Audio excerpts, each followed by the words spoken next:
Hey guys, I got my Redcat Wendigo out, and I made my own bumper for it. I replaced the original bumper with a metal one, and what had happened was, over time, after a few accidents, the heads of the aluminum screws broke off completely, and they were mounted into the aluminum adapter that I bought for this thing that turns the servo sideways, that helps counter the bump steer and stuff. It's a really awesome system, but with those heads sheared off and they're in there really tight, I can't get the remainder of the screws out. So what I went ahead and did is I just took the screws out the front, pulled the rest of the remainder of the broken bumper that I had on here off, and I just cut this piece of aluminum I got from Lowe's, and I sanded down the edges. And just roughed them up with a file and made them smooth again. They were real rough, and so not sharp or anything. Nobody get cut on them. And this thing works really good. I think about putting 2 D-rings on the front of that thing. I don't know. I'm still debating. I'll drill the holes right and mount them. I'll have D-rings on it, make it look good. And let me know your thoughts on that. This is what I'm planning on doing on my my World War II Willys Jeep on the front, since the actual stock bumper on the front is too long for me to add just normal 1.9 tires. When you steer, the tires run right into those the bumpers. A lot of people cut the bumper. I don't want to cut the original bumper. I want to save it, but I'm going to remove it and do the same thing I did here on this one. That's what I bought that metal for, or the aluminum for. But then a light bulb came up my head. I got a long enough piece, I had some extra of it, and it seemed to work perfect for the Wendigo.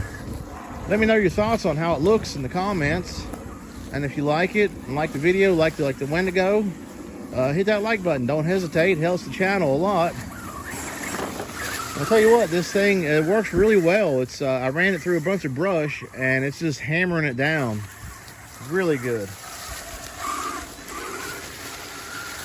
So it's pretty effective. But I did notice my screws have loosened up on the front that holds it on, so I might have to put Loctite on them. But that's after I ran it through a bunch of brush, though. It was taking a beating. I love this vehicle, and I noticed just a little while ago I tried to shoot the video and my pinion slipped on it. So I was putting it through a whole lot, and the pinion itself was loose, and when I tightened it back down, it really was barely, just part of it wasn't even on the gears weren't making 100% contact. So I actually had to flip the pinion around, and now it's fully on the spur gear now. It was like half of it was off the spur gear. The way it's designed, there wasn't enough room. And now, with it, like I said, with it flipped around, it's fully on the spur gear, making a better contact, and it should be okay. I love this thing. It's a great, just a rugged trail truck.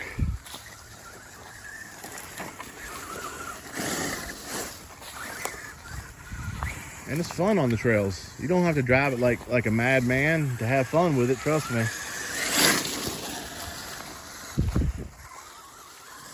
I got it on 2S right now. It runs great on 2S. It runs nice and smooth and clean and nice and cool on 2S. And plenty of speed and power.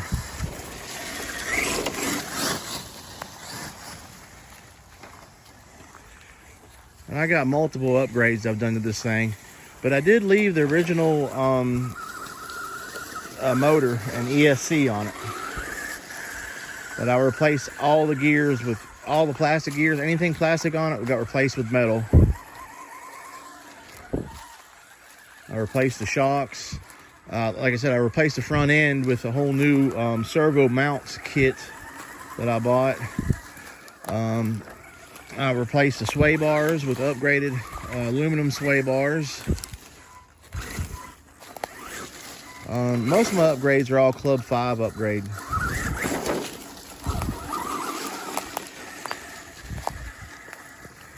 The shocks, though, are Redcat brand. They're the aluminum titanium colored shocks.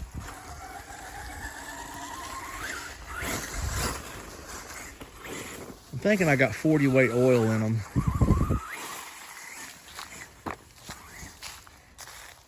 And it's got plenty of movement in it. It definitely, I wanted a little bit thicker oil. Oh. That was a good test for the bumper right there.